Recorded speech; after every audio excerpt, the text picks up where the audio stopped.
movies at last. Looks like it, Aunt Mattie. Huh. What, Dad? Hello, son. Well, daughter, how was the moving picture tonight? Lovely.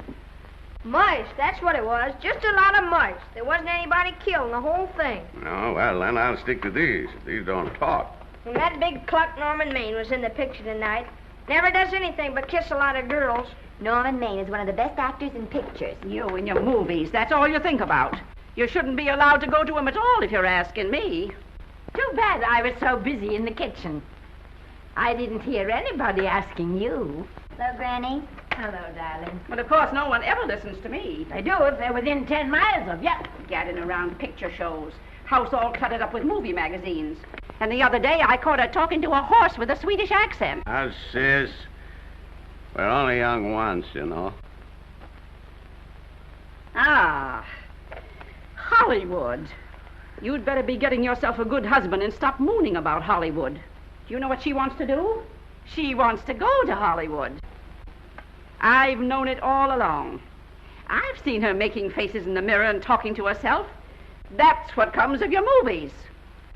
Why, what would you do if you did go to Hollywood? I'd be an actress. I would, I tell you. I've always known I could. Guys, wouldn't it be wonderful to have a movie star in the family? Oh, Miss Blodgett, may I have your autograph? You may not know it, Alec, but you're practically on your way to bed. Oh, Miss Blodgett, you're my favorite actress. Won't you tell me the secret of your success? Oh, let me alone. Why, Esther, what's come over you? I'll tell you what's come over her. She's just a silly little girl whose head has been turned by the movies. And the sooner she forgets the whole thing, the better off she'll be. Why will I be better off? What's wrong with wanting to get out and make something of myself? What do you do that's so much better? Just because you're satisfied to sit here all your lives, you think you can laugh at me. Well, someday you won't laugh at me. I'm going out and have a real life. I'm going to be somebody. You know, if it was spring, I'd say give her a good dose of sulfur and molasses. I thought I'd find you. Oh, stop that. Now, stop crying. That isn't going to do you a bit of good. Oh, I'm crying because Aunt Mattie and Alec make me so mad. Oh, Alec and Aunt Mattie. Fiddlesticks. They're not important. You're the only one that counts. Esther, everyone in this world who has ever dreamed about better things has been laughed at. Don't you know that? Oh, I suppose I do, but... But there's a difference between dreaming and doing. The dreamers just sit around and moon about how wonderful it would be if only things were different. And the years roll on and they grow old. And by they forget everything, even about their dreams. Oh, I don't want to be like that. I want to be somebody. Oh, yeah. You want to be somebody. But you want it to be easy. Oh, you modern girls give me a pain. When I wanted something better, I came across those plains in a prairie schooner with your grandfather. Oh, everyone laughed at us as they did at all the other pioneers. They said this country would never be anything but a wilderness. We didn't believe that. We were going to make a new country. Besides, we wanted to see our dreams come true. Oh, Granny, it must have been wonderful. It was wonderful. But don't you think for one single minute that it was easy, Esther Blodgett. We burned in summer and we froze in winter. But we kept right on going and we didn't complain because we were doing what we wanted to do. Can you understand that? Yes, I can. Could you do it? Could you do it even if it broke your heart? Because remember, Esther, for every dream of yours you make come true, you'll pay the price in heartbreak. Oh, I know what I'm talking about. You may not believe it, but I was a young girl once. And a very pretty young girl. A lot prettier than you are. And I was in love with your grandfather. And when some Indian devil put a bullet through him, I felt as if it had gone right straight through my heart, too. But I remembered all he taught me, and I went right on. I buried him out there in that wilderness with my own hands. And I went right on that same day. And I kept right on going, even when your mother was born. Oh, Granny, I want to make it worthwhile.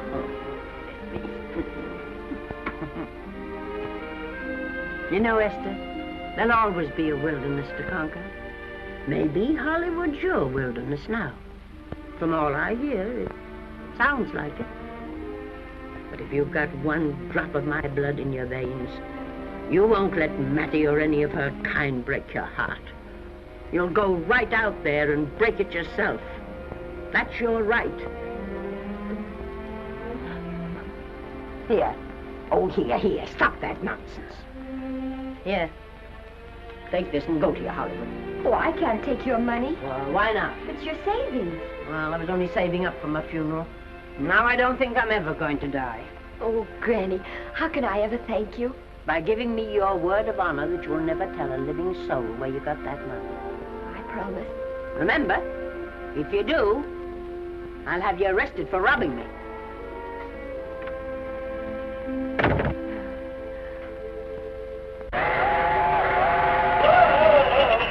Here we are. I'll help you, Granny. Oh, I can make it, dear. Oh, nice. Cold. I kissed Dad goodbye. Just a little kiss. He didn't even wake up. I bet you didn't try that on your Aunt Mattie. Oh, Aunt Mattie. Think of her face when you tell her. I am thinking about it. I've waited for that chance for 30 years. Here she is, girl. Oh, thank you, Cousin. Good, huh? Well, come on. Here's your prairie schooner.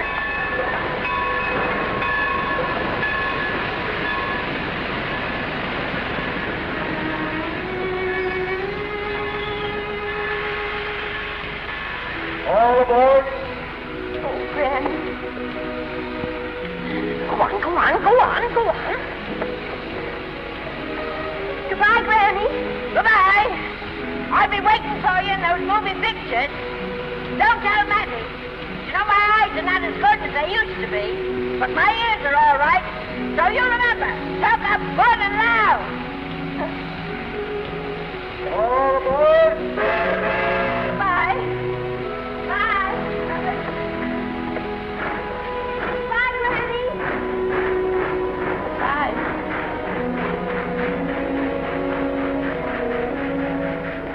You want to go home now? I don't want to, but I will.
Good afternoon. Day, week, or month? Well, it's a little hard to say. You see, I'm going into the movies. Well, you better take it for a week. It'll break your jump to Beverly Hills. Are all the studios really near here? All except Gaumont British. I suppose the best way to get a job is to go straight to the studios, isn't it? Mm-hmm. I haven't any illusions, you know. I'm perfectly willing to begin with a little bit of a part, or even as an extra. $6, please, in advance. Oh.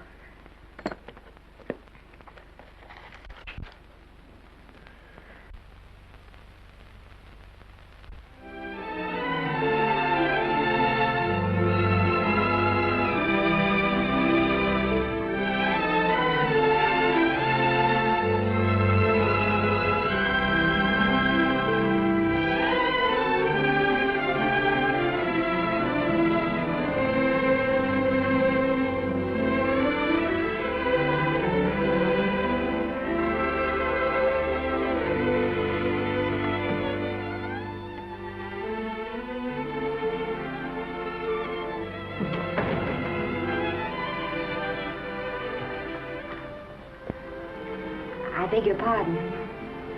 I'd like to register for extra work. How long have you been in Hollywood? Well, it's about a month now. We haven't put anyone on our books for over 2 years. Come here. I'd like to show you something.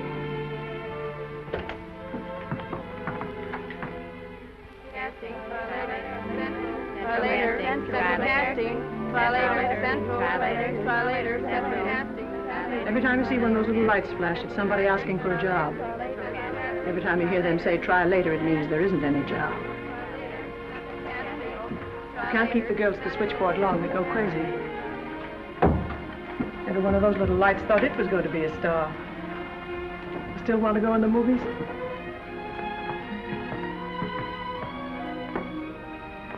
You know what your chances are? 1 in 100,000.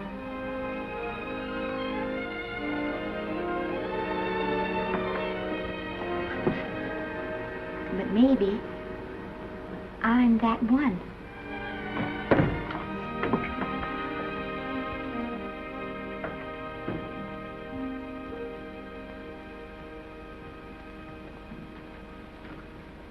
Any phone calls for me, Mr. Randall? Oh, no. Jesse Lasky and Sammy Goldwyn must be writing letters instead. How's the luck today? And there wasn't any. Maybe you don't go at it in the right way. Now take Danny McGuire here. He knows the ropes. Don't you, Danny? Sure, I've had him around my neck for years. Huh? What? Oh, Miss Blodgett. Danny McGuire, our new tenant. How do you do? Mr. McGuire is a big director. Oh, are you really? Oh, could you possibly use me in a picture, Mr. McGuire? Of course, I haven't had much experience, but I don't think that really matters if you're willing. And I Now really listen, feel that... lady. In the first place, I'm not a director. I'm an assistant director. In the second place, if I had any jobs to give away, I'd confer one on myself. And in the third place, you should have stayed back home in the first place.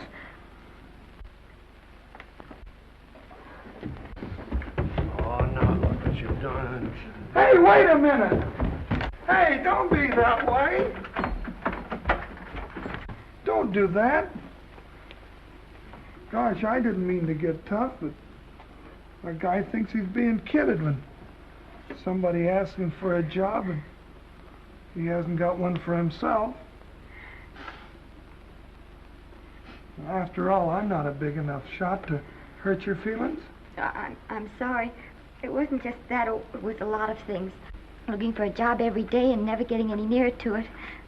I guess I was beginning to get a little scared. I know. Lady, do I know. Well, there's only one thing to do for that feeling when you're tired and sunk and down to your last nickel. Come on and I'll buy you a drink. Well, it's not as bad as down to the last nickel. I've still got $11 left. $11? You're going to buy me a drink. Come on.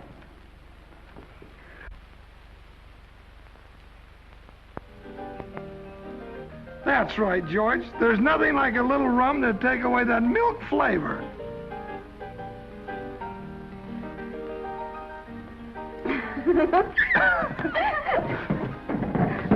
I beg your pardon. Certainly.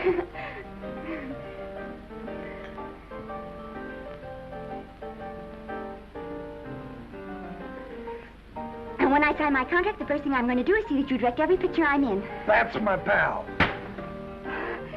Of course, I'm going to be perfectly nice about it, but I'll just insist. Now, that's the way to talk.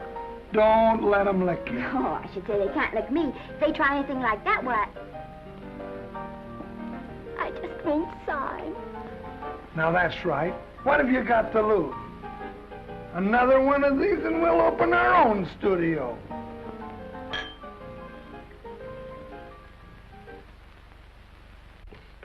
Bill rendered $24. Past due. Remit without further delay. Me.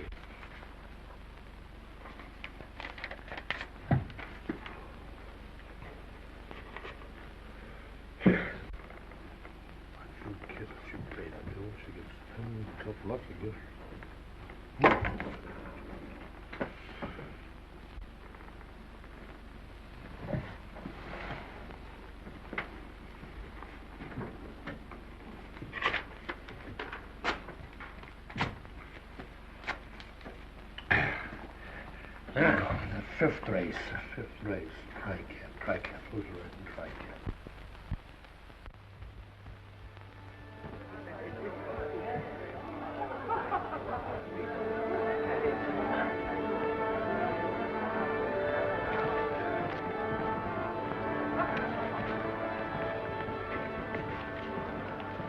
Hey, the program's going to be swell tonight.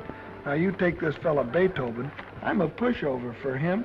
And Chopin, well, he's not so dusty either. But I kind of wish that once in a while they'd play something you could sort of go out whistling, you know, like blood on the saddle, blood on. Well, there's a tune. Hey, why don't you throw your hat in the air or something, can't you? This is a celebration. My job starts tomorrow. I know it does, and I think it's swell, Danny. Gee, I wish you were in on it, too. But, oh, no, it would have to be a war picture. One of those big novelty numbers, a war picture without any beautiful women at the front. Oh, well, something will happen soon. Maybe. Why don't you go home, kid? Oh, Danny, I can't do that. I came here, and I've got to stay. Well, now, if it's on account of money, I can... Oh, thank you. You've given me enough already. Anyhow, this is no time to be worrying. This is a party. Look at all the people. Everybody in the world. Look. That's Norman Maine.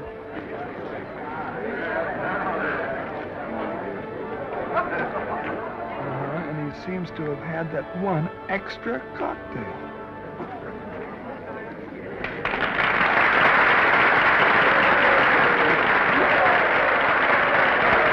Oh, thank you. Sit down, you dope. That's for the orchestra leader.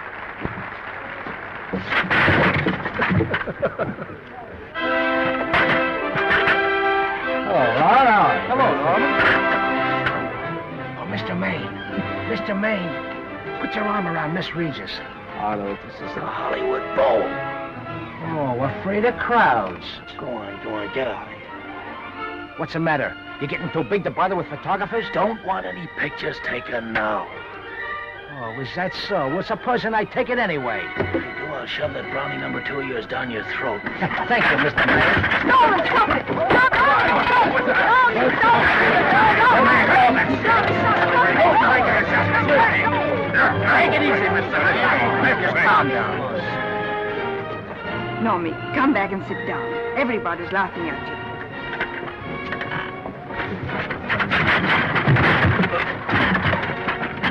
All right. Hi, Norman. Is he always like that? Well, I suppose he has to sleep sometime. Oh, and he's so wonderful on the screen.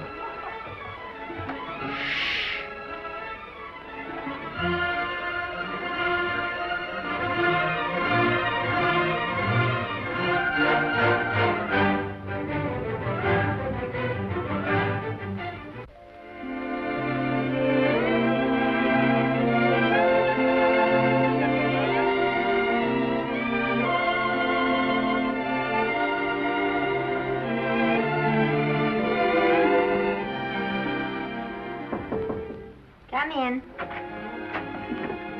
Danny? What's the matter? Well, believe it or not, I got a job for you. Danny, that's wonderful. When do I go to the studio? Well, you don't exactly go to the studio. Oh, it's on location. Well, it's not exactly on location. But of course, I haven't any makeup. Will you tell me what to get and sort of help me put it on? Well, you don't exactly need any makeup. You see, it's not really a picture job. It's being a waitress. Oh.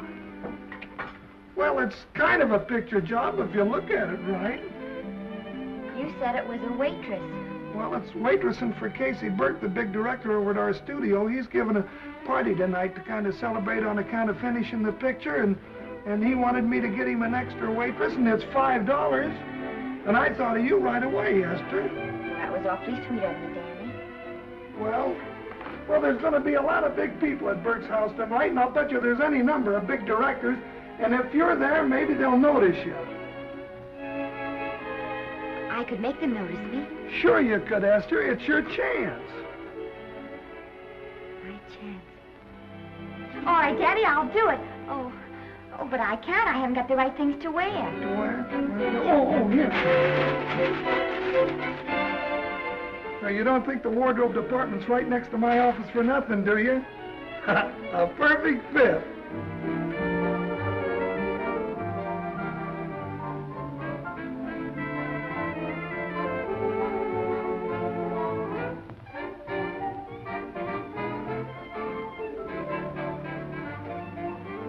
Did you get to the preview last night? I did. Would you like a little hors d'oeuvre? They are very nice. Oh, thanks. Well, what did you think of the picture?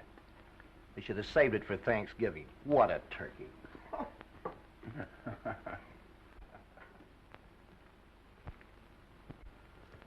Will you have some hors d'oeuvre? You do like hors d'oeuvre, don't you? I don't think there's anything so enjoyable as hors d'oeuvre before supper, and these are rarely delightful.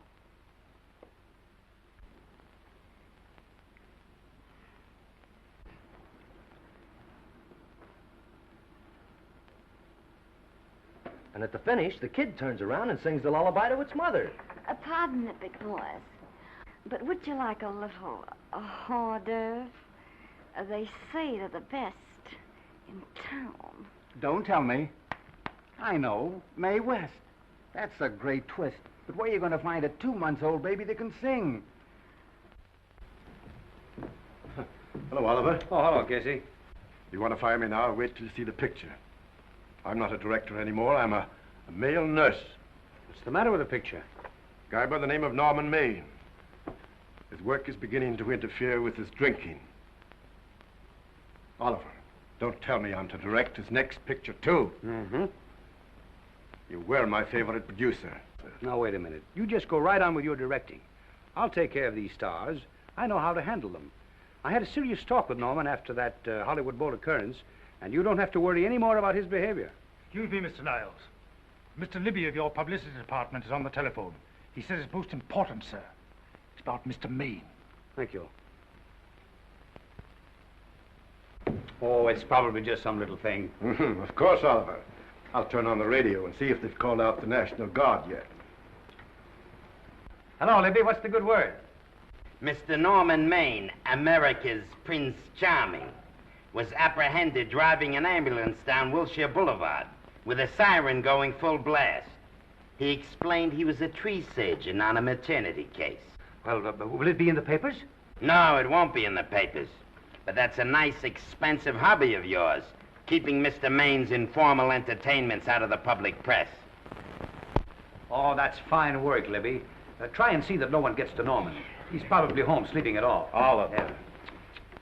Why can't you forget those dopes at the studio for one night? Business, business all the time. I don't know what's going to become of you. Norman! Why didn't you call for me? Well, by darling, why didn't I call for you? In case you've forgotten, I was supposed to come here with you. Oh, that's all right. I got here without any trouble. The only reason I don't slap your face. Yes, darling, I know. Hello, John. Oh, hello, man. What's the matter with Oliver? He looks as if he'd had bad news. Hello, Mary. What's the matter, old boy? Maybe I'm wrong. I guess I've been drinking too much lately. Oh, you ought to cut it down. It's bad stuff. Scotch and soda.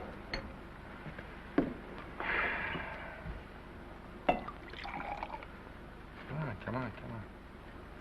The word, you know, is pronounced when. Bad dialogue, Oliver. I'd rather not watch this. You know best. Soda. Thank you. Oh. Go ahead and say it. I've got it coming to me. Don't make it tougher on me, Norman. I don't want to stand here and preach, but take a look at my side of it. I'm trying to make pictures with you. I know. Costs are going up and the grosses are going down. No, it isn't that. I've made lots of money with you, and I can afford to take a loss. But I hate to see you going the way of so many others. Why don't you get Lloyd's to insure you against me? You can't get insurance against a man forgetting who he is. You're a great star, Norman, but there's nobody so big that he can afford to have people refuse to work with him. Who doesn't want to work with me? You... Quiet. Listen, I know plenty of people who do. Yes, and so do I. But your real friends can't stand seeing you start to fall apart. What do you mean by that? The first signs are always the same. Not being able to remember your lines. Cameraman struggling to cover your hangovers. And all because you have to have a good time. Every day and every night. Listen, I've warned you for a long time, Okay, Norman. Oliver, you're a swell guy. You won't lose any money on me. I'll promise you that. I'll be ready for the curtains when the time comes. When it does, here's my epitaph. And now I think I'll have a little drink. Scotch and soda.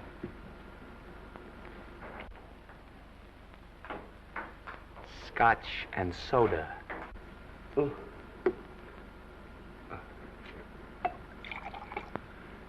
Come on.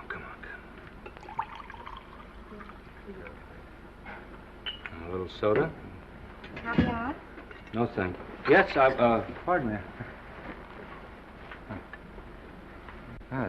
Lovely. No, I mean the caviar. Mm-hmm. No, don't go away. I'm starving. Really. Which would you take? Well, I don't know. You know? I don't know either. It's hard to choose. Well, I think I'll take caviar. Mr. Maine doesn't care for any more. Do you, Normie? No. No, Normie doesn't care for any more. I think I shall get very drunk indeed.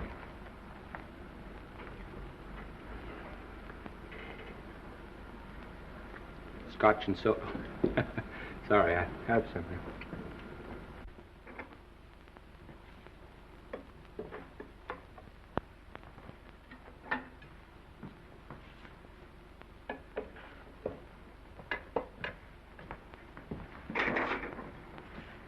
Oh. Mind if I help?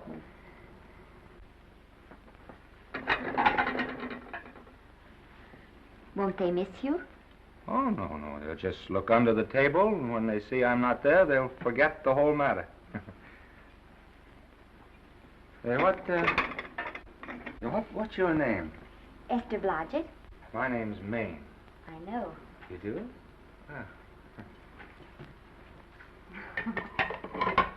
What's so funny? I was just thinking about all your fans and how surprised they'd be to see you here helping me put plates away. Oh, they don't know my finer side. They'd be pretty envious of me, meeting you this way in person. Oh, you do. Well, tell me, are you disappointed? Yes. Oh, now you've done it. Oh, never mind that. That makes the room look lived in. Tell me, why are you disappointed?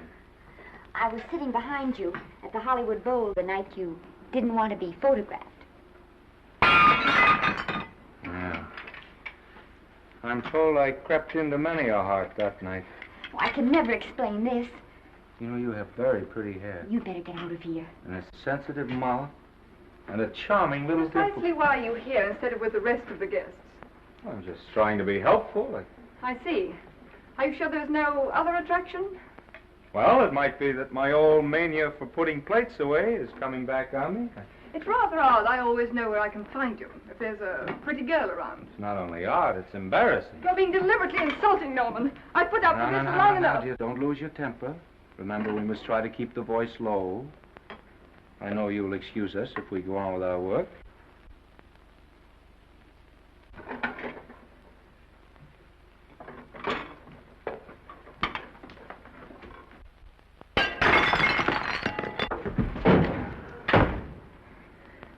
Now see what you've done.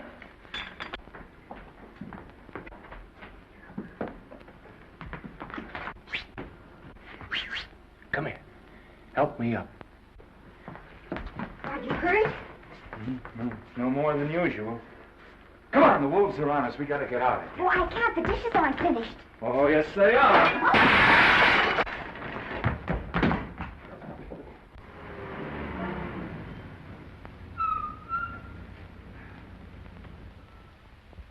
Well, I bet I know what you're going to say now. What? Good night. Good night, and thanks. Hey, wait a minute. Hey, you realize that all I found out about you is that you're foolish enough to want to go into pictures? But why is it foolish? Look at you.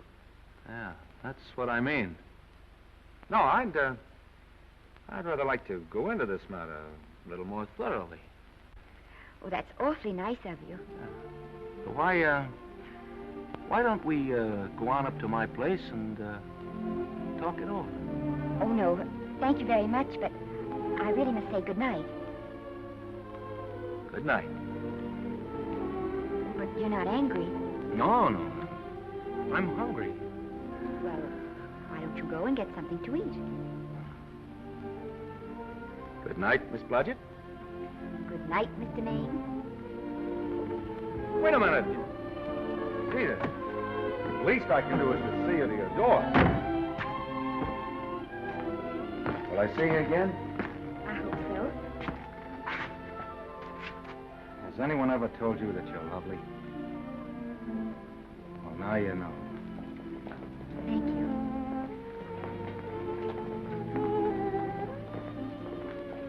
This is hard to say, but I want to say it anyway. You know, on the screen, I'm a, you know, in private life, I'm a, you know. But whatever I do, I still respect lovely things. And you're lovely. You understand? Yes, I think I do. And it isn't that bump on the head that's doing this. Well, I'm glad.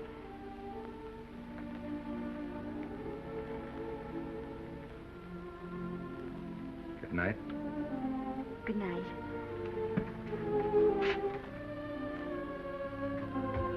Hey! You mind if I take just one more look?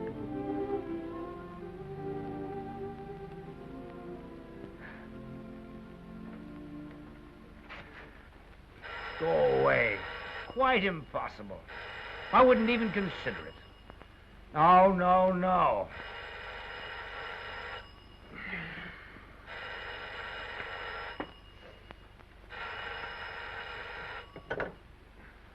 Hello? Who is it? Who? Norman? What have you done now? You're not in jail, are you? Oh. Yes, I see. Oh, it's that again. I see. She's beautiful. Yeah, I know. You want me to give her a screen test? Yeah, certainly. She's got wonderful possibilities. Oh, you know she's got something. Well, you knew all the other ones had something, too. Oh, no.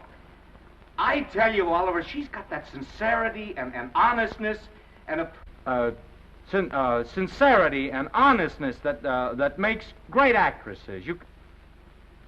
Oliver, I am so sure of this girl that I want to take the test with her myself. Listen, Oliver, you've worked hard. You're entitled to a break. You get...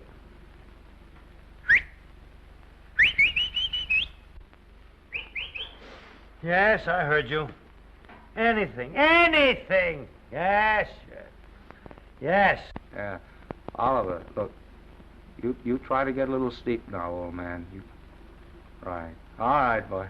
Good night. Let's go. Now tell us.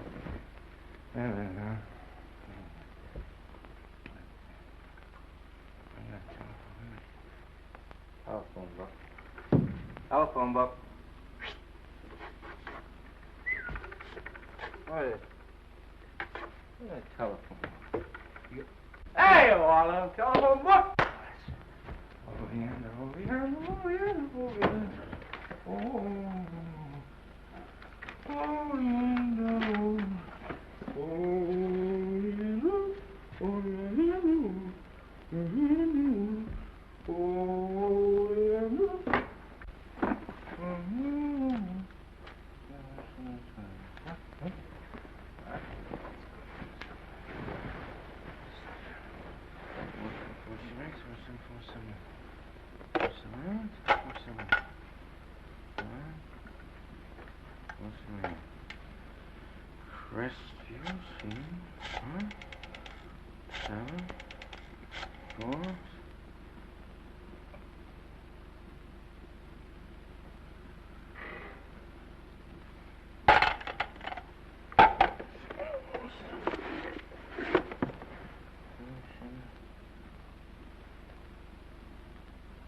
Yes? Telephone. For me? Some drunk trying to be funny says he's Norman Maine. Oh, thanks. I'll be right down. And Miss Blodgett, would you give him a message for me? Tell him it's 3 o'clock in the morning!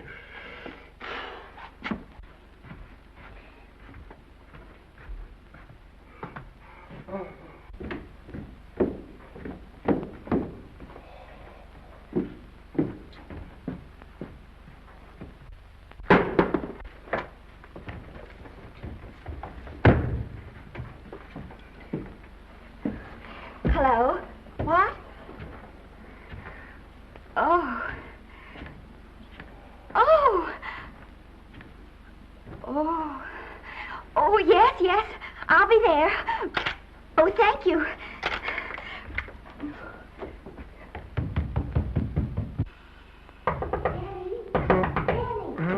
Huh? Daddy, what do you think? I'm going to take a test tomorrow, and Norman Maine's helping me do it. I'm taking one, too. Garble's assisting me.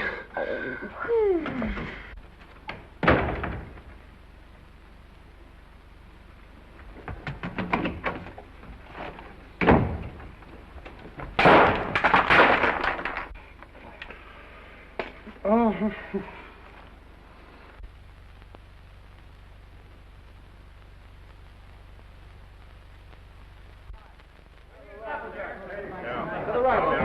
Move that gobo in. Put a silk on that broad. No, the Yankee. Is this light too hot for you, Haley? Okay, but cut down on your backlight. Put a double on that 90. Bring it down a little. That's it. Now put it. Pull down on that 150. Get pulled down on that 150. Okay. Come here and get this thing. Run it here. Run it.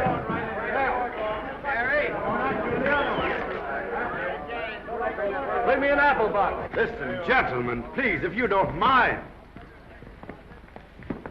This is just a test. Ready, Mr. Burke? All ready, Mr. Burke. Ready, Mr. Burke.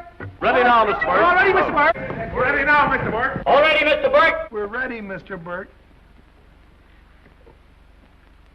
All right, let's take it. Quiet! Quiet! Quiet! Quiet! Ready, Norman? Yep. You ready, Miss, what's your name? You'll soon know your name, Esther. The whole world's going to know it. But I'm so scared. Maybe I better not try it today. Oh, come on, now don't be foolish. They all had to go through this. Harlow, Lombard, Myrna Loy, and now Esther Blodgett. All right.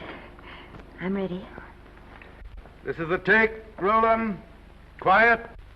Dave.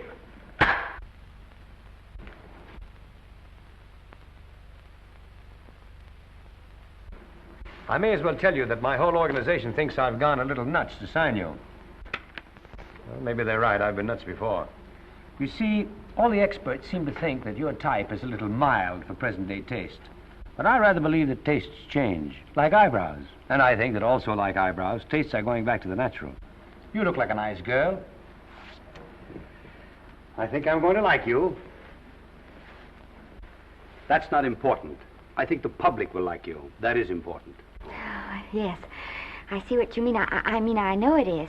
Only don't think it's going to be easy. Nothing you really want is ever given away free. You have to pay for it. And usually with your heart. Someone else told me that once. But you still have to work it out for yourself. Oh, well, all this is just a long way of saying, I'm glad you're with us and good luck to you. And now I'm going to turn you over to our demon press agent, Libby. Don't let him frighten you. He has a heart of gold, only harder. And for the love of Pete, learn to close your mouth and keep it closed, even in your love scenes.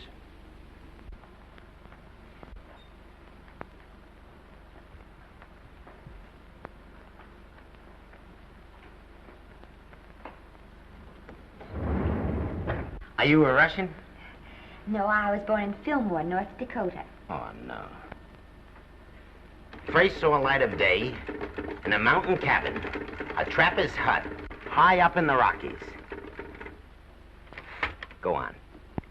Well, I always wanted to be an actress. Dreamed of footlights as Lonely Kitty. Are you sure there's no Russian in your family? Positive. That's a shame. Well, what does your father do? He's a farmer. Social registerite father. Fed up with hypocrisies of 400, sought wilderness for consolation. There amidst the mountain flowers, he raised another blossom. His lovely little daughter. What's your name? Esther Victoria Blodgett.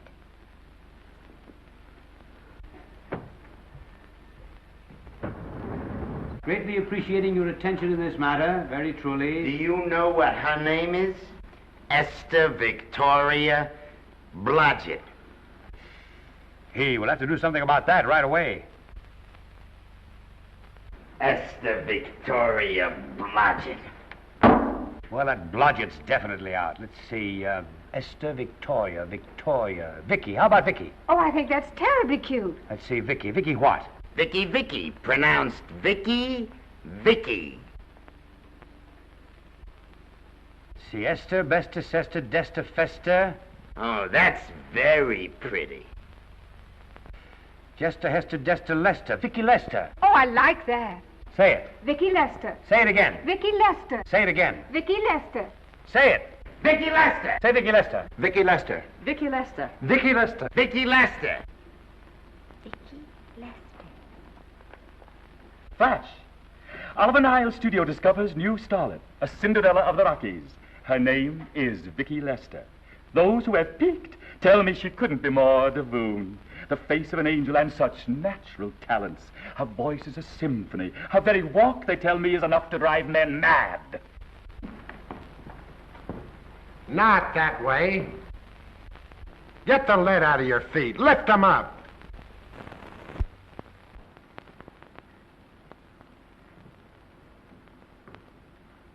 That's better. It's terrible, but it's better.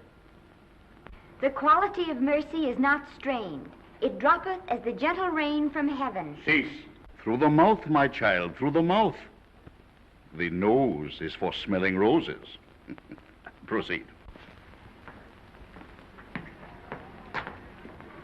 Does she have to look surprised all the time?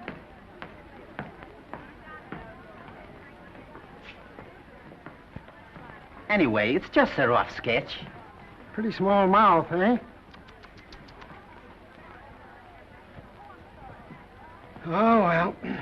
Give her that Crawford smear.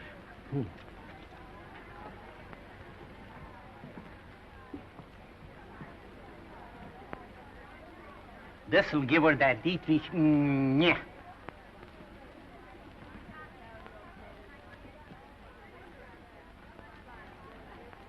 We're on the wrong track. She still looks surprised.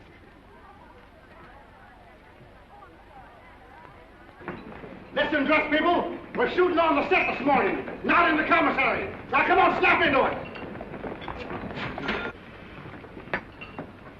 Acme Trucking Company? No. Mr. Smith is not in.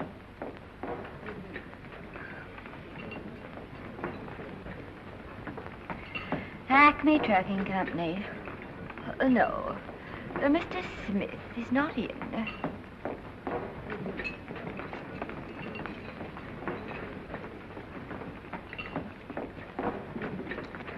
Good morning. What can I bring you, Mr. Maine? That just shows how long you've been here.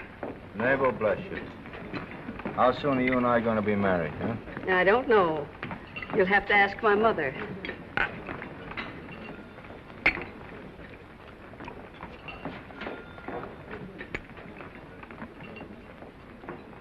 Acme Trucking Company?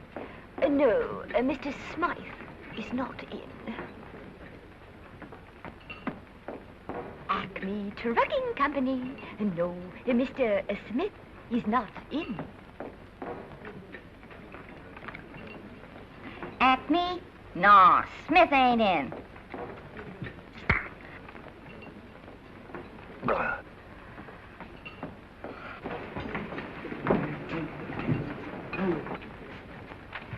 Acme Trucking Company? I'd like to speak to Mr. Smith, please. Mr. Smith is not... Oh, Norman. What's all this between you and Smith? I've got a part. It's only one line, but it's in the picture. So it's ambition that made you break that date with me last night. Well, I had to be here so early this morning, and... So did I. I had to stay up all night to make it. You've started your picture, haven't you? No, we're still in the testing stage. You can't seem to get the right girl for the lead. Gee, you'd think with all the girls there are that... Yeah, I know, but this one's got to be different. She's got to be little and cute and sweet and intelligent. Well, blow me down. What? Well, close my tired old eyes. Well, what is it? Hold everything. Come on. Come on.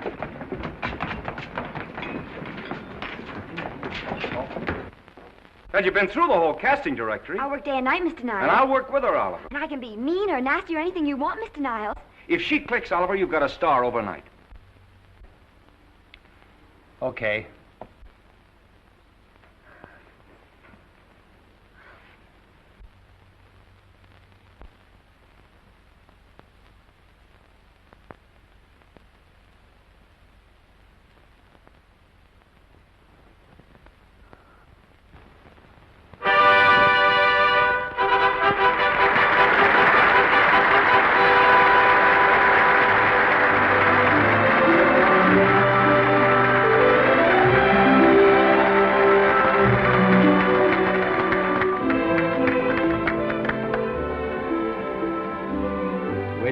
At the end of the picture.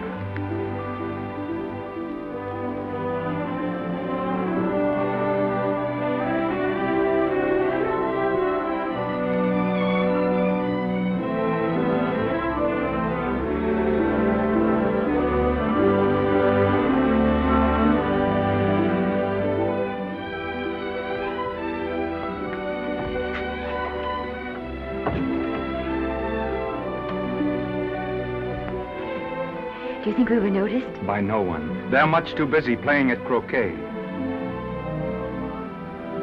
I've loved you all my life. But we only met 2 days ago. That's when my life began.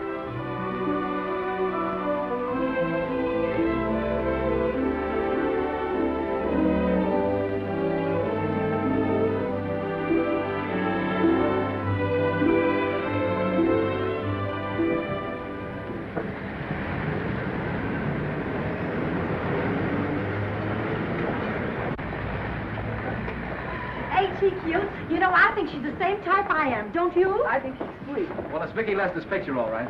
I think she was much better than he was.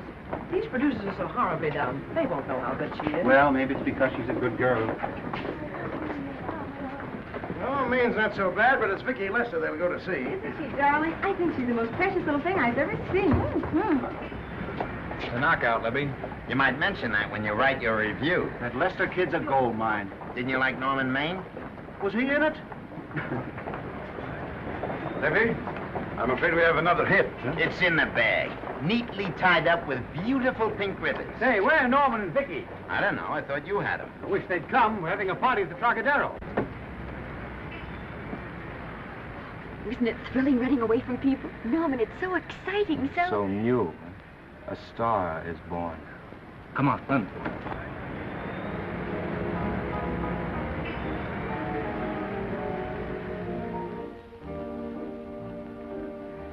It's wonderful, isn't it? A crazy quilt. Oh. It's a carpet that's spread for you.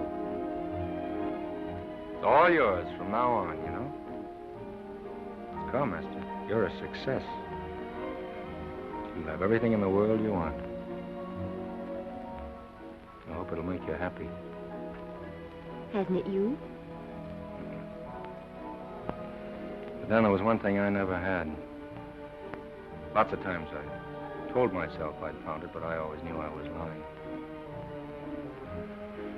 Still, I never stopped looking for it. Maybe it'll come.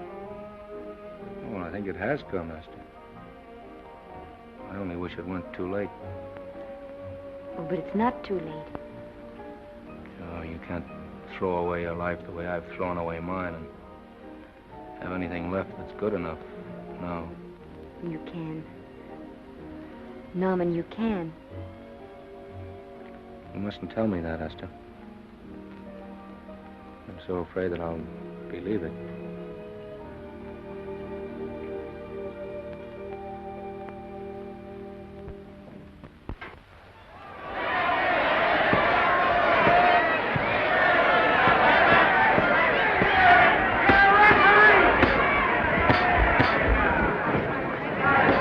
Gotcha. Shoot your right. Swell, isn't it? Lovely. What's Gotcha getting? Can't you hear me, Gotcha? Shoot your right!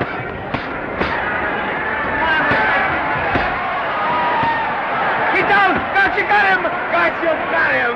He did, didn't he? Yeah, but he'll be up, though. You like it? Sure I did. You like me? Sure I did. Ooh, that reminds me. Will you marry me? No, thank you. Come on, Gotcha, finish him. Why won't you marry him? Wasn't that dependable? Hey, shoot your right! Throw away your money? Break him up in there, break him up. Drink so much. Well, suppose I quit drinking. Yes? Come on, Gotcha, shoot the right in there, the right! Suppose I save my money. Yes? There he goes, let him have it! Suppose I became absolutely dependable on all occasions. Yes?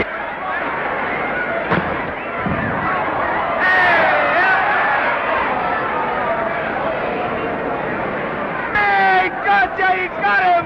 He got him! He certainly did.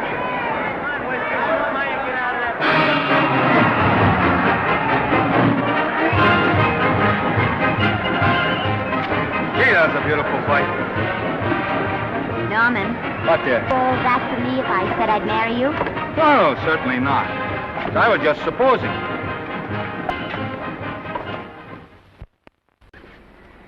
We're going to be married. Guess I didn't read that line right. I'll try it again. We are going to be married. Both of us. Yeah, to each other. What do you think of that? Well, when? Where? Well, we thought we'd elope in the conventional manner. What's the matter? It's trying to decide whether it's good for the studio. Is it? It is. And bless you, my children. When's it going to happen? Oh, we thought we'd just sneak out sometime. We're not telling anyone but you. Listen to this.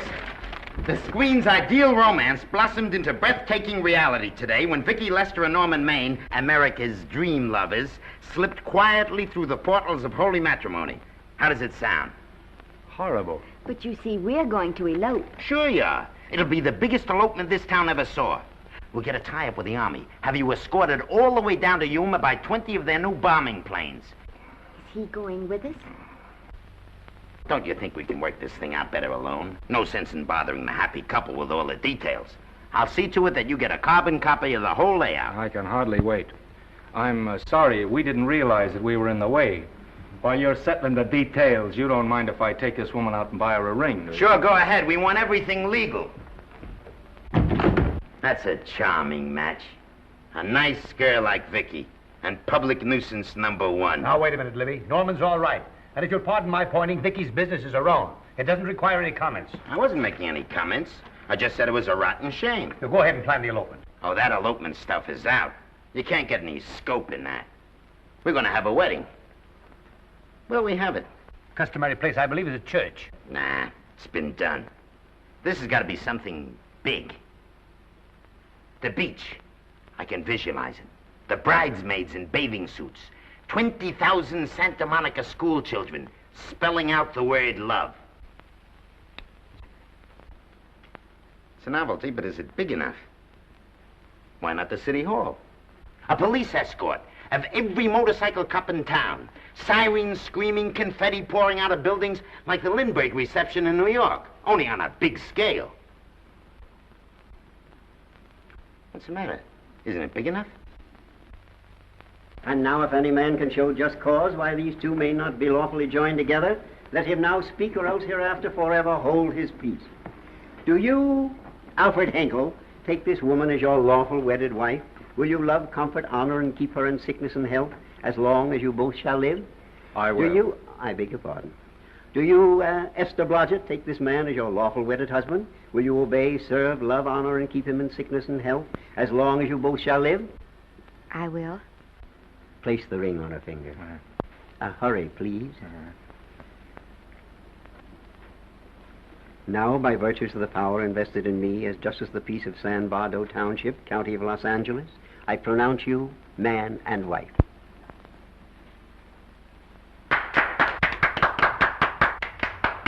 Quiet!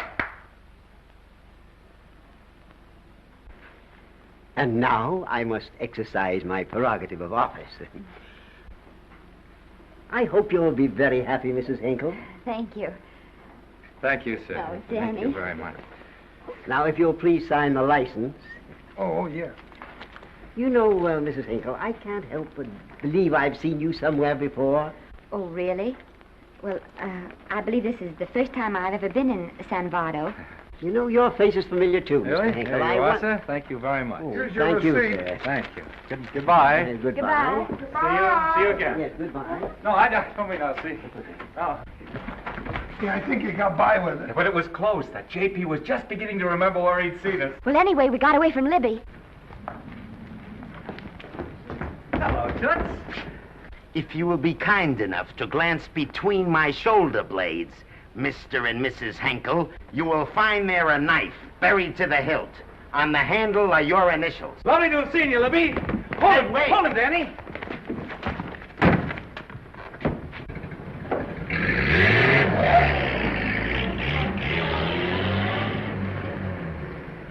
There go a couple of rats I raised from mice.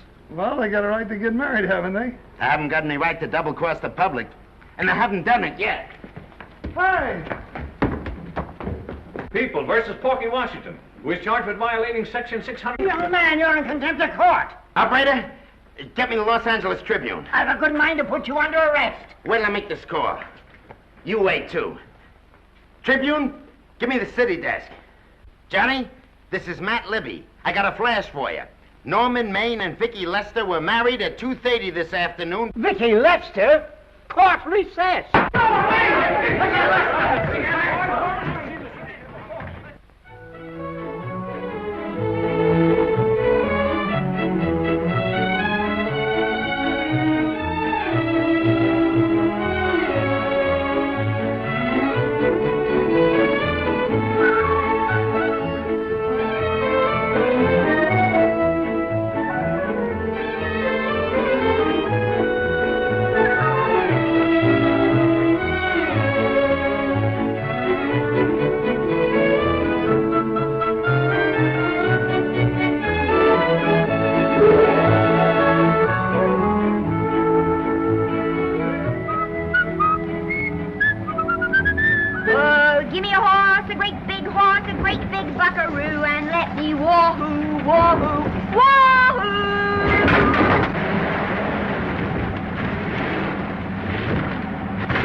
Wahoo. I don't want to sound immodest, but I think I've stripped a gear. Well, sit down, won't you, and let's get acquainted. We'll probably be seeing quite a bit of each other from now on. Well, might just as well break the ice now as later.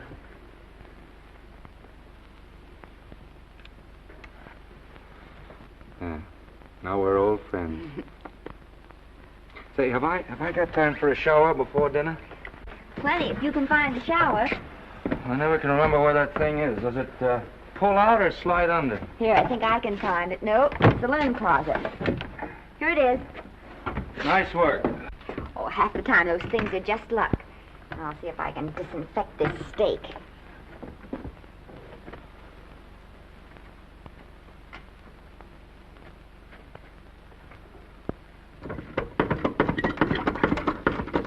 Esther, there's no soap. Here. Thank you. Oh, and Esther. Yes, dear? I'll need a washcloth. How are you fixed for cigarettes? And you know I never smoke underwater. Hey, what do I do to make this thing work? Pull that gadget at the top and pray for rain. Well, I can't reach it. I can't get my hands up. If you've gone in there with your arms down, you'll never get your bath. Unless you're a contortionist. Yeah, well, I'm not a contortionist, and don't throw that up to me now. You knew it when you married me. Will you close this door, please?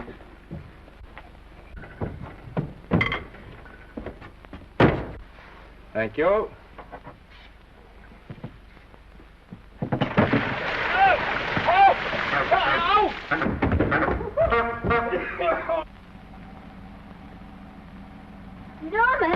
Norman, here comes the car. You got it? Huh? Here, quick. Quick what? Quick, go out and stop them and ask for help. Oh, I'll catch cold. Oh, you'll get warm again. Yeah, I don't. Oh, dear, they'll recognize me. Now, if you keep your face down, go on. There may not be another car for a week. Well, howdy, partner. Howdy. Stuck? Yeah, how'd you guess it? Can you get us some help? Well, I reckon not. You know, it's a long way to town. We're pretty busy down at the place. Well, I got to get out of here. I've got my wife with me. Doesn't she like the country? No, and we're short of food. There's a lot of game in them woods. You know, well, my wife can't shoot. Well, you're sure up against it. Sorry I can't do anything for you. Well, wait, listen, I'll be frank with you. I'm Norman Maine. Who? Norman Maine. Well, my name's Judd Baker. Glad to have met you. Well, so long. Hey, wait a minute. Listen, you don't... So you're Norman Maine.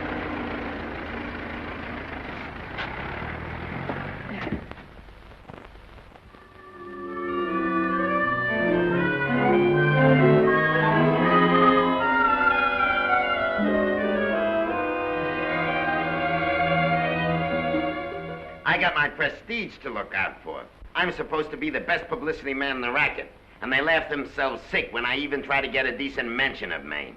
Yes, I know how sensitive you are, Libby, and I don't like to see your feelings hurt. Thanks, boss. Now, Vicky, there's a dish for free space. But if Maine swam across the Pacific, the papers would keep it a secret.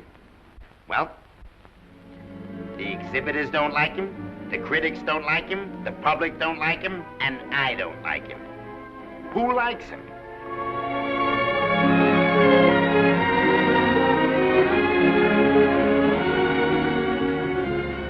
Oh, but darling, this is almost too much of a surprise. And there I was in my touching innocence, thinking we were going to live at the beach house. Oh, we'll still keep the place at Malibu. But this is special. This is our castle. It used to be in the air, you know? Well, we'll never use any ugly words like contracts and pictures and careers. When we come in those gates, we'll check the studio outside. Come on, I got another little surprise for you.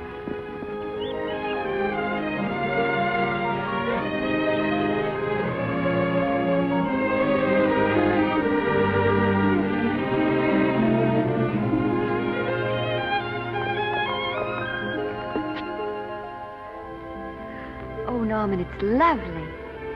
So are you lovely. The whole world's lovely. Hey, hold it!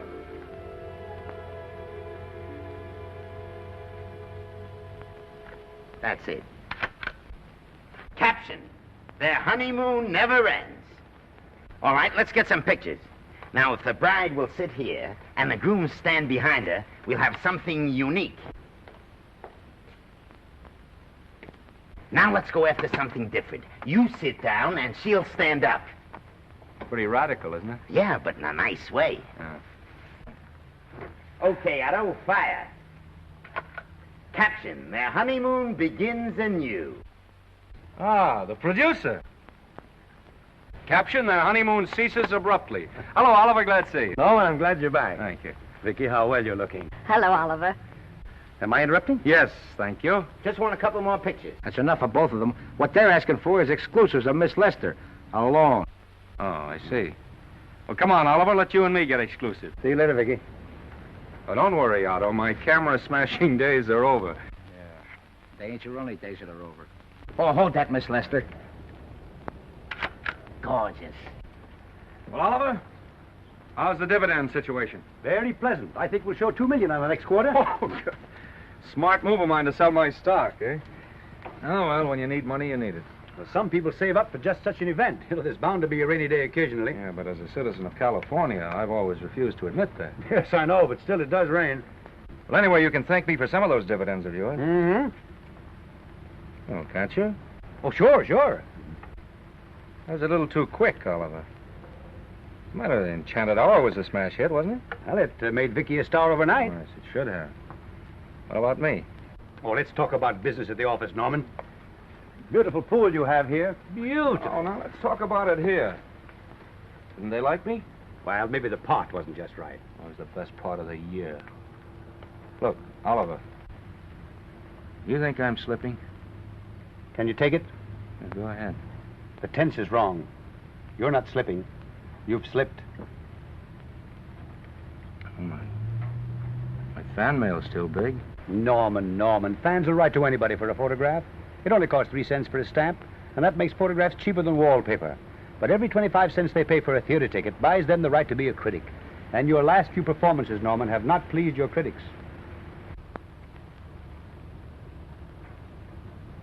You remember I told you I'd be ready for the curtains when the time came?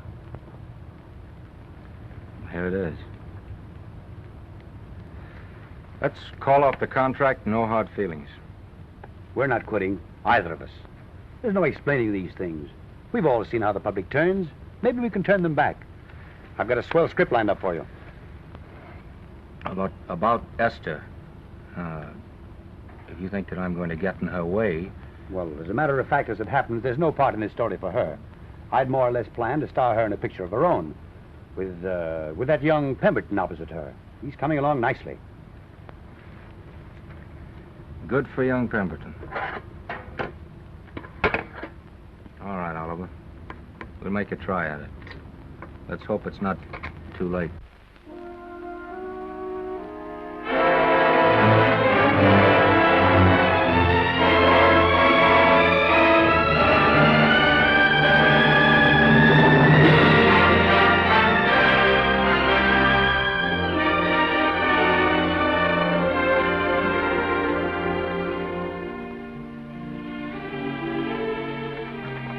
No argument. I'll buy those. Huh. The screen's most finished actor. I'll say he's finished. He keeps them away in droves.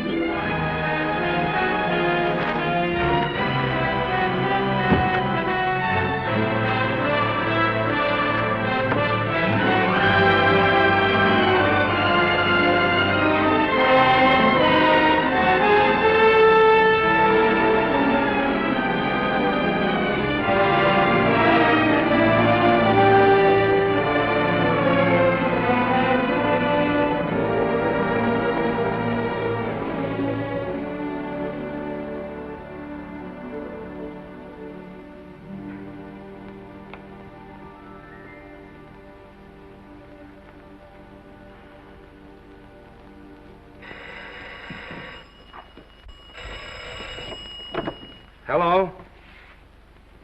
No, Miss Lester isn't home as yet. No, I'm not the butler. But I can take a message just as well as he can, honest. Oh, is that you, Norman? Swell. Listen, Norman, this is Artie Carver. Hiya, kid.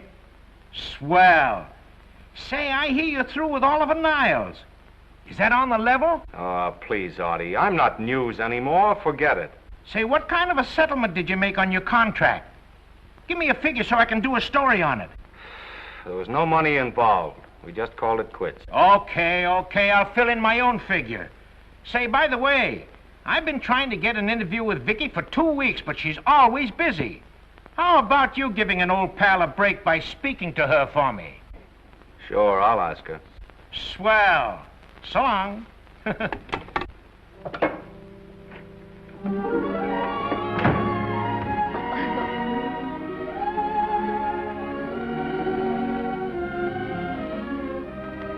I didn't mean to be late, darling, but Casey wanted... All right. You're here now. What's new today? Nothing. Haven't been out of the house. Let's go somewhere tonight. No. You're tired. We'll stay in. I'm not tired, really. Oh, yes, you are. You've got a hard day ahead of you. Anyway, I see so little of you, I'd like to have you to myself. Oh, but it's the servants' night out. We haven't any Yes, we have. I fixed a little snack with my own lily white hands. I'm learning to cook in my spare time. Then I think I'll marry you. Oh, I get it. You want to make an honest cook of me. Comes in on wheels in this joint.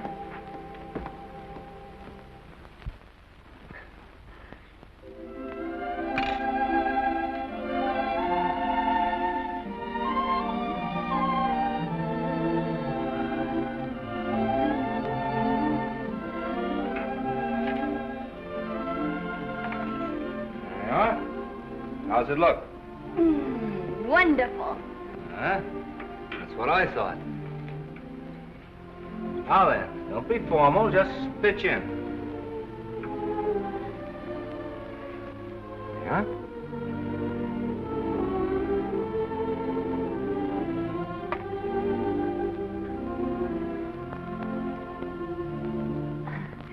I'm afraid my mouth's not quite big enough.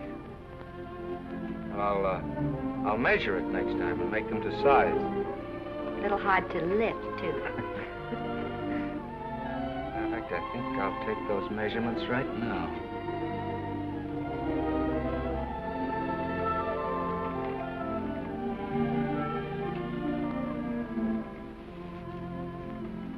And that's what I wait for.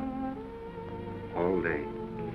That's why I rush home without even changing my costume.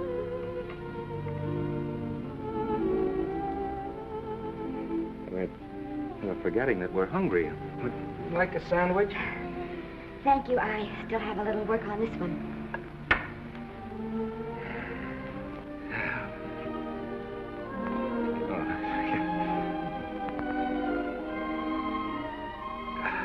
Norman, will you unhook my dress? I can't breathe. Mm-hmm. You know, all the time I thought it was the kiss that made you breathless.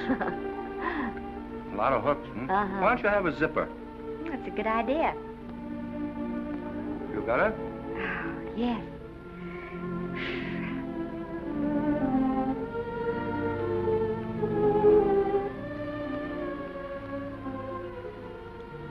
Don't look now, but I think that guy on your left is in love with you. I hope so.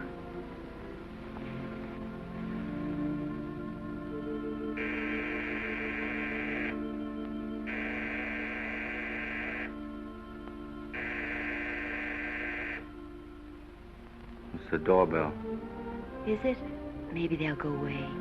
Oh, I never do at a time like this. Here. Just a minute, dear.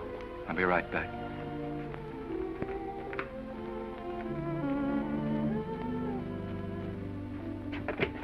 Does Vicky Lester live here? Yes. I got a package for her. I'll sign for it. Who are you? I'm her husband. Oh, sure. Sign right here, Mr. Lester.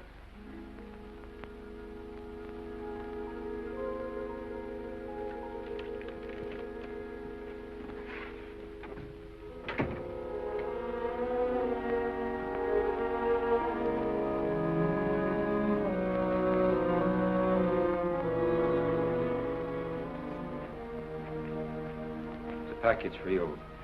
Oh, by the way, I forgot to tell you, they want you for a benefit to Shrine Auditorium next Wednesday night. I told them I'd ask you. And, Oh, darling, I don't want to hear about that now. Well, you better wait till I finish before I forget them all. The Academy dinner secretary phoned. She wants to know if you want a table reserved for you.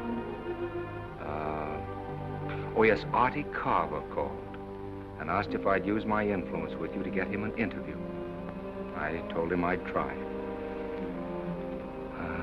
That was all, I think. Oh, Norman, let's don't talk about those things now. We're forgetting the wonderful food you prepared. Well, I'm not very hungry now.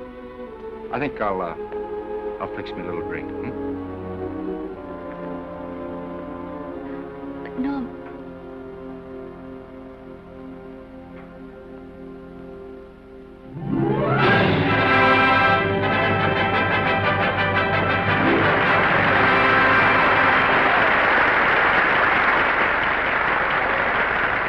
Norman would come. Oh, stop worrying.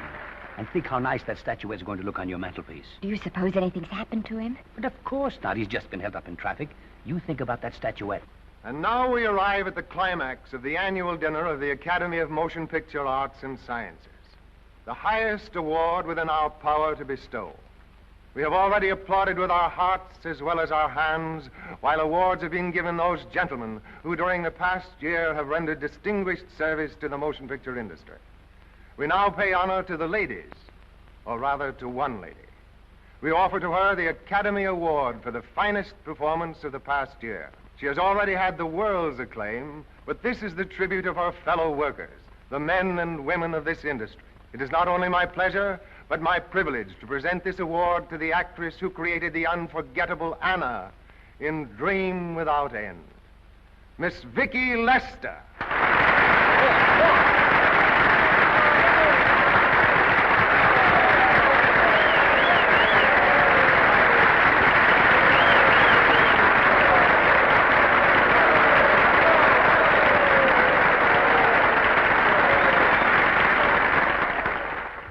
What more can we say, Miss Lester? This says it all for us.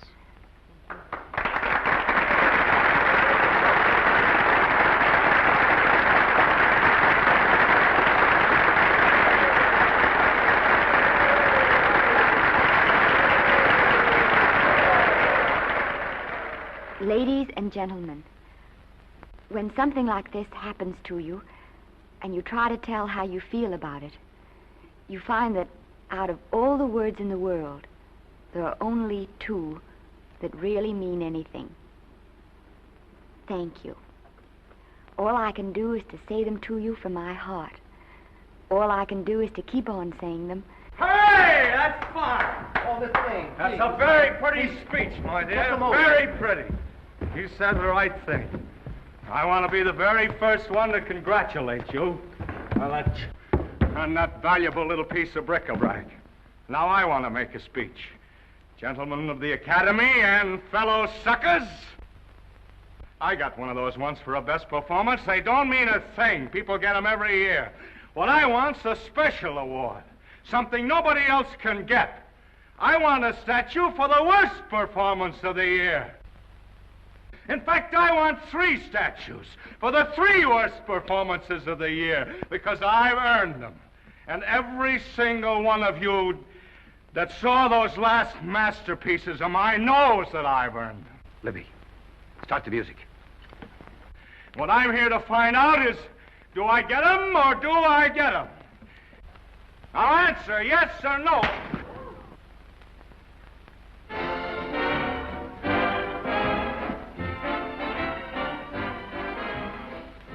Norman, darling, let's go and sit down.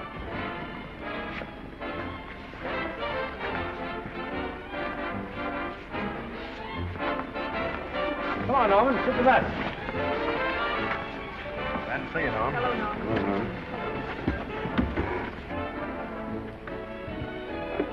Well, Norman, how are you? Hi, Oliver. My dear, do let me congratulate you. You must be terribly proud and happy tonight. Thank you.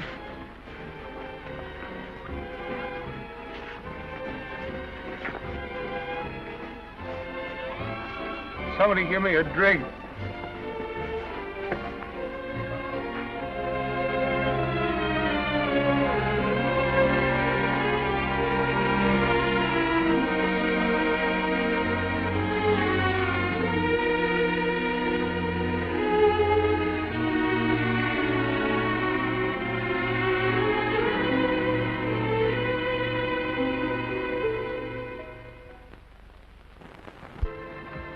Oliver, it's nice of you to come to my dressing room. Vicky, how are you? I've missed you. Everyone's missed you. Have a nice trip. Well, a 3-month tour of the theater circuit scarcely comes under the head of pleasure. But the way they're screaming for your pictures all over the country. Miss Lester, if I may talk shop, you are a knockout. Thank you. It's good to hear that. You've been crying. A little. How's Norman?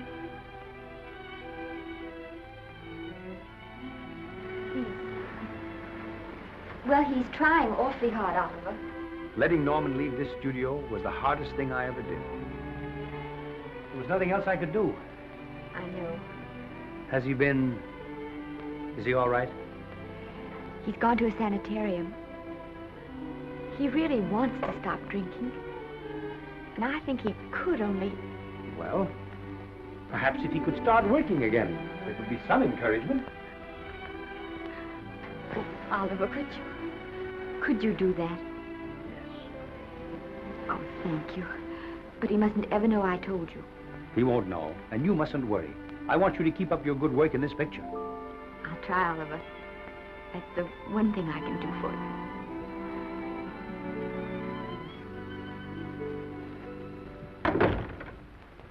If you'll just sit here, Mr. Niles, I'll have Mr. Maine brought down.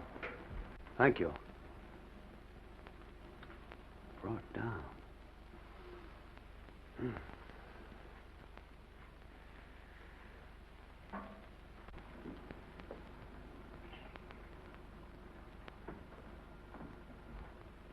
Hello, Oliver.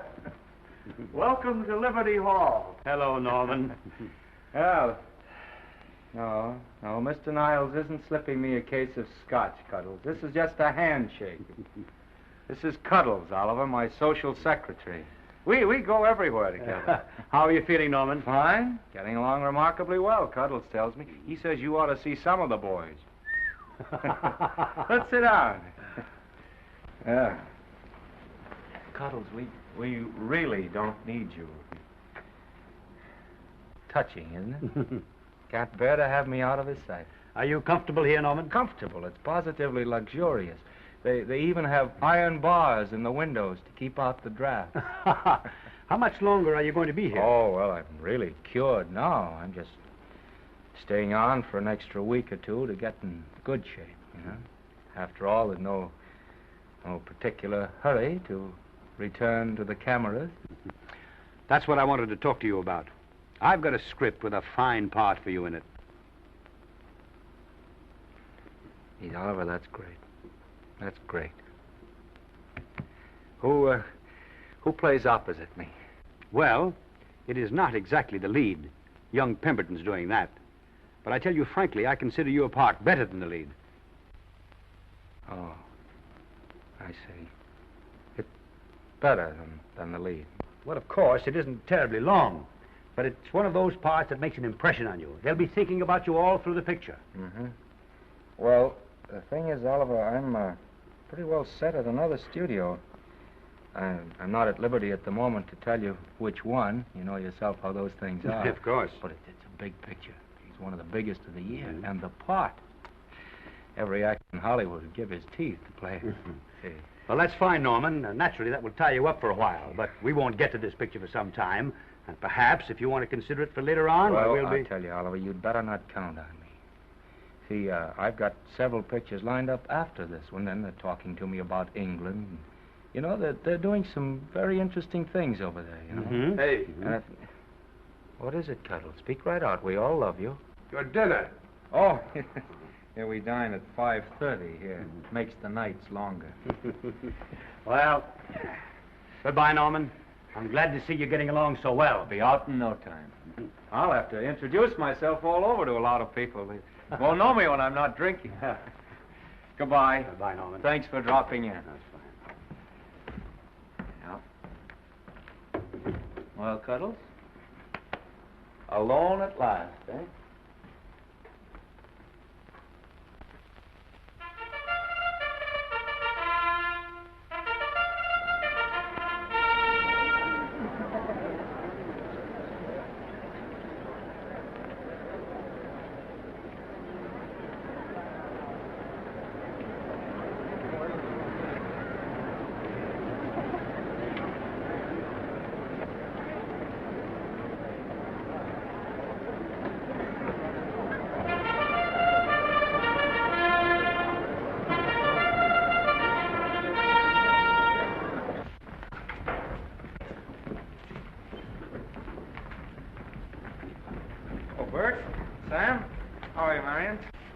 Hello. Hello.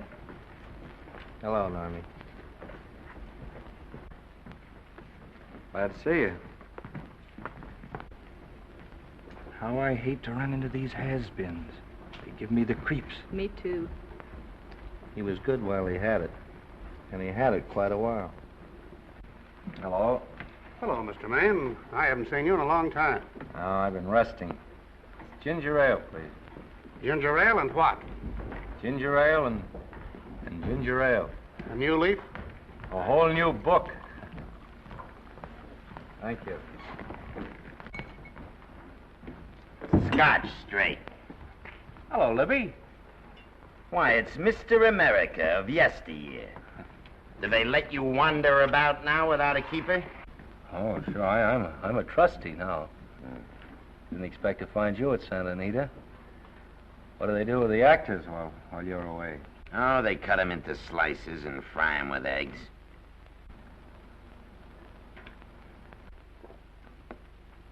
I suppose you'll be here all the time, now that you've retired from the hurly-burly of the silver screen.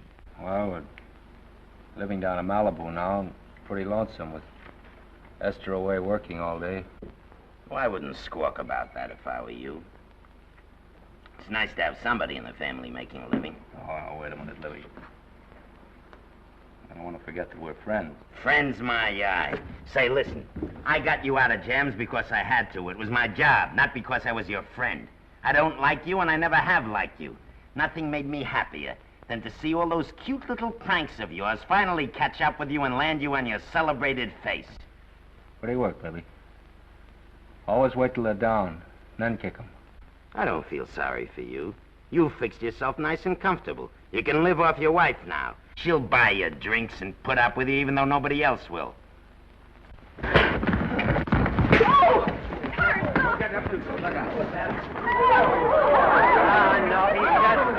drunk again. Yeah, come on, front. Hey, wait a minute. Come on outside for you wise guys. I'm Norman Maine. Well, that's not my fault. Oh, don't bother to toss him out. He's harmless. All right, Mr. Libby, if you say so. Sure, let him go. What can he do? He can't fight any better than he can act. Norman Maine. Oh, he's drunk again. Why, he's been drunk for years.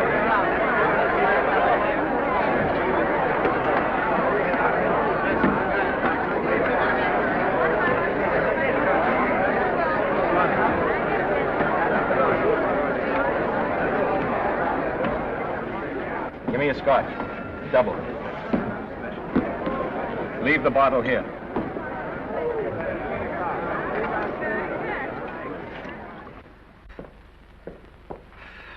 Vicky, you'll be ill. Why don't you try to get a little sleep? But he's been gone 4 days. 4 days and not a word.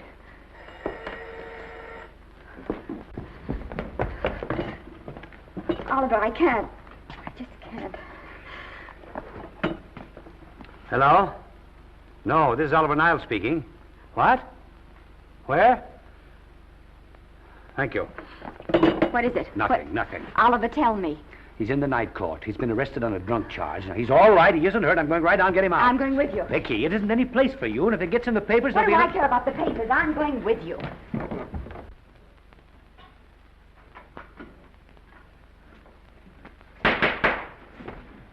Division 30, Municipal Court, County, Los Angeles, now in session. The Honorable Judge J. Barris presiding. Be seated, please. Were you able to do anything? Judge wouldn't even see me. Ready, Your Honor.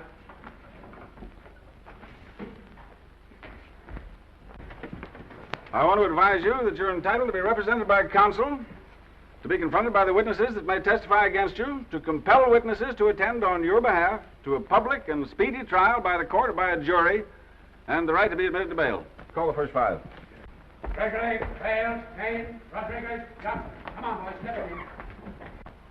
Go ahead. Move along. William Gregory. Yes. Plain drunk, picked up at 5th in town. Asleep in the gutter. 14 similar offenses in the past 6 months. Still at it, Gregory. How do you plead? I don't feel so good. I didn't ask you how you feel. I asked you how you plead. Guilty, I guess. When did you get out the last time? Just before Christmas. Well, I'm sorry you'll have to miss New Year's, but you'll be out in time for Washington's birthday, 60 days. Milton Rails. Plain drunk, picked up on Brooklyn Avenue, given treatment at receiving hospital, then removed to jail. How old are you, Rails? 17, sir. Did you take a good look at those men in the cell with you last night? Yes, sir. And have you taken a good look at yourself this morning? Oh, no, sir. I suggest that you do. $5 or 2 days. Sentence suspended. Oh, Judge, Alfred Henkel, more commonly known as Norman Maine. Drunk and disorderly. Cracked car into tree at Sunset and Coronado. Evidently been drinking for days. Resisted arrest and injured one of the arresting officers. How do you plead? Guilty. You're Norman Maine, the actor, aren't you? You've come pretty low, haven't you? There isn't a man here who's had the advantages you've had. Look what you've done with them. You're nothing but an irresponsible drunk, driving about the streets with the power to inflict death or injury on innocent people. I think we'd better deny you that power for a while. 90 days in the city jail. Please wait.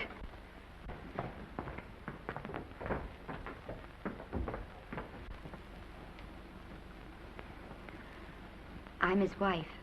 Yes, I recognize you, Miss Lester.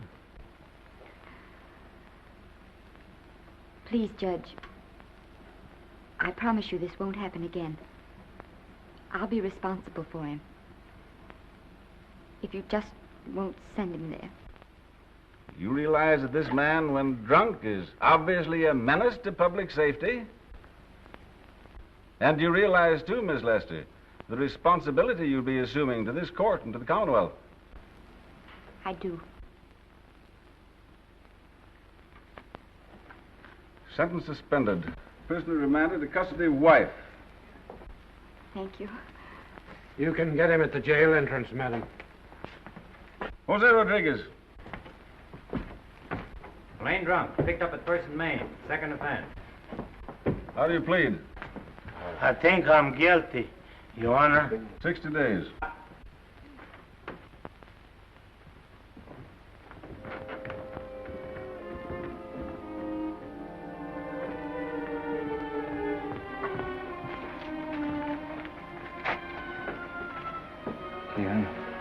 I'm so tired. Hold it, Mr. Maine, for picture. Oh, no. What about a statement for the press? Oh, no, please.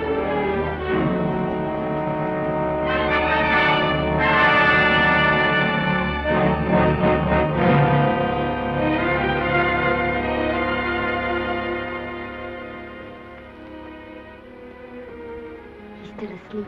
He's been asleep nearly all day. It's the best thing for him. It's awful to see this happen to someone you love. And know in your heart that it can't get any better. I only know that all I can do now is stay with him and try to help him. So will I. And between us, we'll take care of him. You're very fond of him, aren't you, Oliver? And I'm very fond of both of them. Then I know you'll understand what I have to tell you. And after what happened last night, I think you already know what it is. I can't do any more pictures. I'm going away for good with Norman. You can't do that, Vicky. You're at the very peak of your success, and you've worked so hard to achieve it. That's what's been wrong. Oh, I've thought it all out. Maybe if I hadn't been away from him so much, last night and what went before, it wouldn't have happened. Oh, I know it's too late to think about that now, but it may not be too late to go away with him and start over somewhere. It's your life you're giving up, Vicky. so I can try to give Norman back his. Can you honestly tell me I'm wrong to do it? No, Vicky. I cannot honestly tell you that. Then there'll be no more Vicky Lester.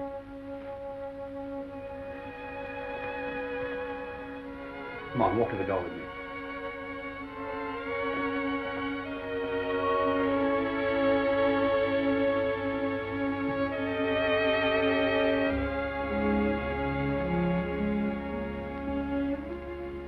Goodbye, Vicky Lester. You were a grand girl. Good luck, Mrs. Norman Maine.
Darling,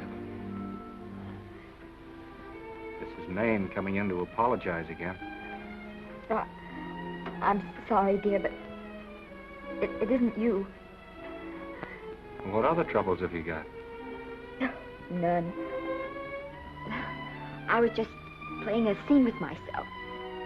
Now look, I'm just coming out of the jitters and you're just going into them.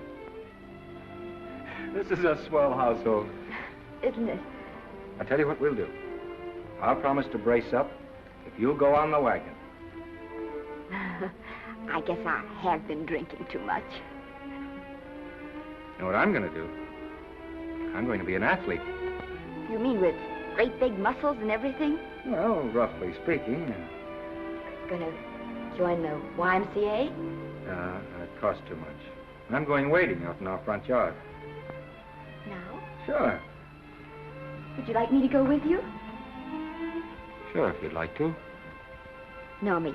I don't think I will. It might spoil this beautiful, natural wave. Yeah, I guess that's right. But, darling, look, could you have a hot toddy... some hot soup for me when I come back? Some hot soup?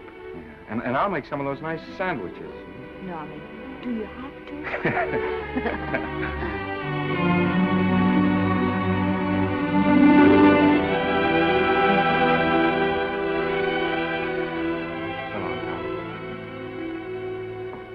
Now, don't stay in too long.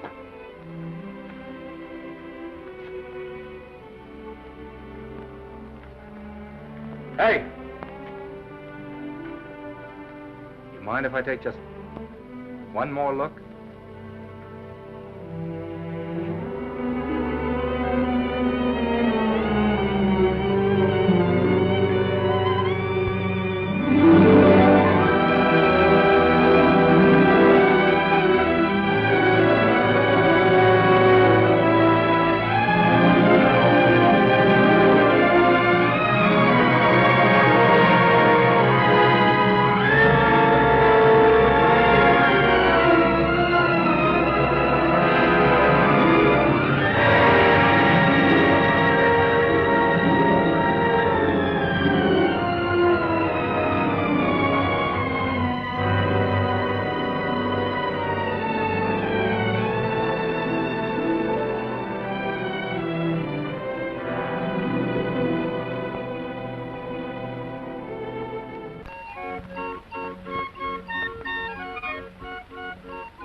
First drink of water he had in 20 years.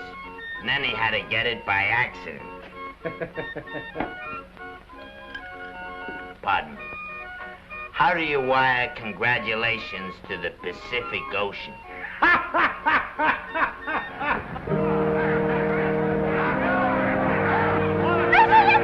Oh, you can't see her face. Hello, Vicky.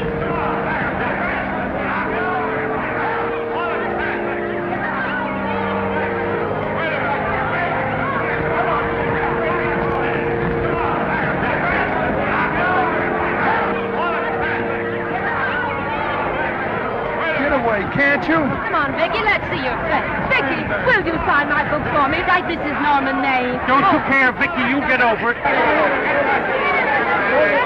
Stand back, can't you? Don't you cry, dearie. He wasn't so much.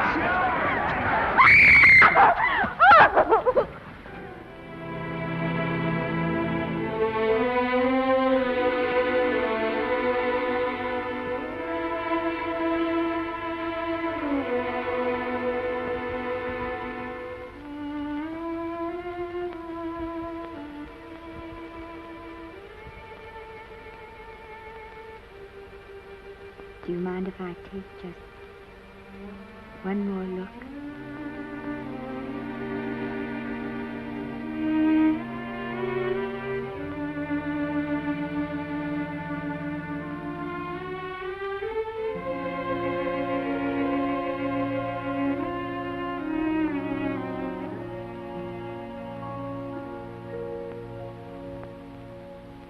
Here are the paychecks for the servants' graves.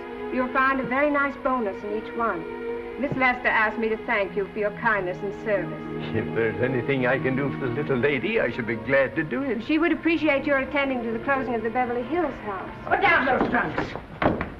Put it down, I say. Well, where is she? In the bedroom. Who are you? Oh, I'm her grandmother. Get out of the way.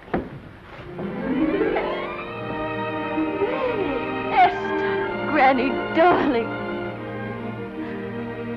Oh, I'm so glad to see you. What made you come? Oh, I know when I'm needed. Now get out of here. Go on, get out of here, all of you. I want to talk to my granddaughter alone. I came just as quickly as I could. But I'm going home. I sent you a wire yesterday.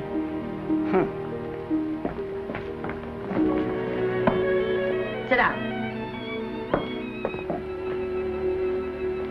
Is it true that you're going to quit the movies? I never want to hear them again.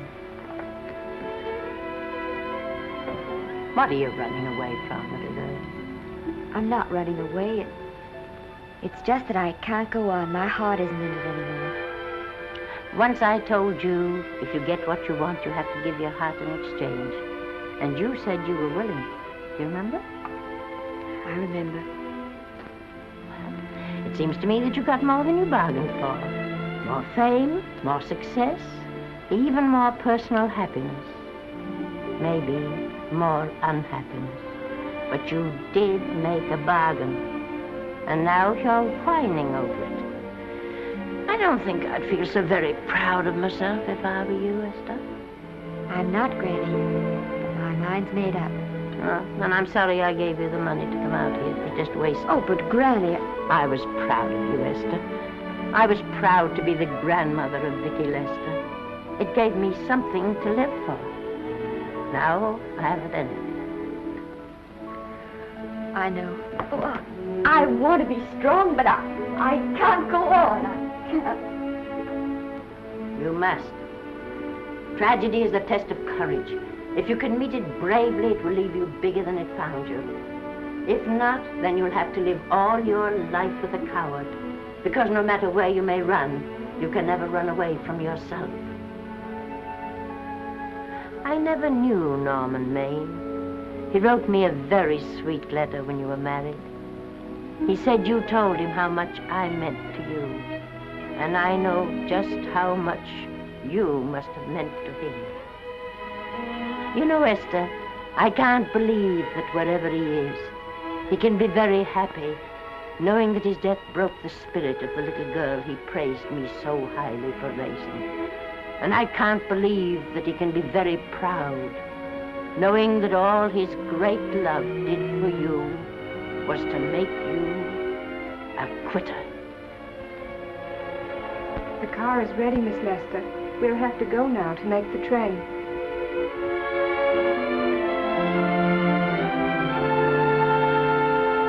Put the car back in the garage. Granny.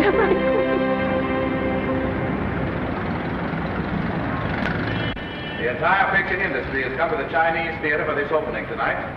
It has come to pay tribute to a great star on her long-awaited return to the screen in what has been called her greatest performance.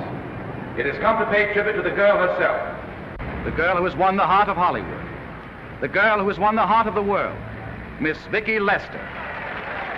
And if I'm not mistaken, Miss Lester's car has just driven up. Yes, it is she.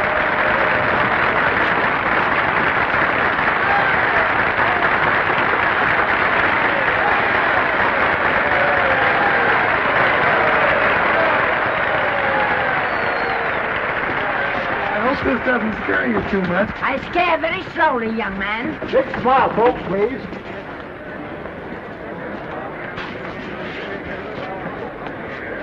They'll have your mug, I mean your face, plastered across half the papers in the country tomorrow. How do I look? Oh, you look swell. You're a liar, but I like you. And here's Miss Lester's grandmother. Won't you say a few words to the radio audience, please? Say something, Letty. You know, we've got a thing like that back home where they all listen in on, but we call it a party line. Won't you say something, please? They're listening. Maybe some of you people listening in dream about coming to Hollywood. And maybe some of you get pretty discouraged. Well, when you do, you just think about me. It took me over 60 years to get here, but here I am. And here I mean to stay. Thank you very much.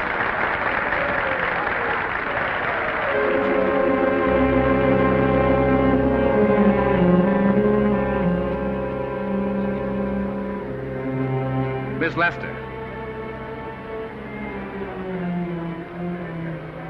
This microphone is on an international hookup. Throughout the world, your fans are hoping that you'll say a few words to them.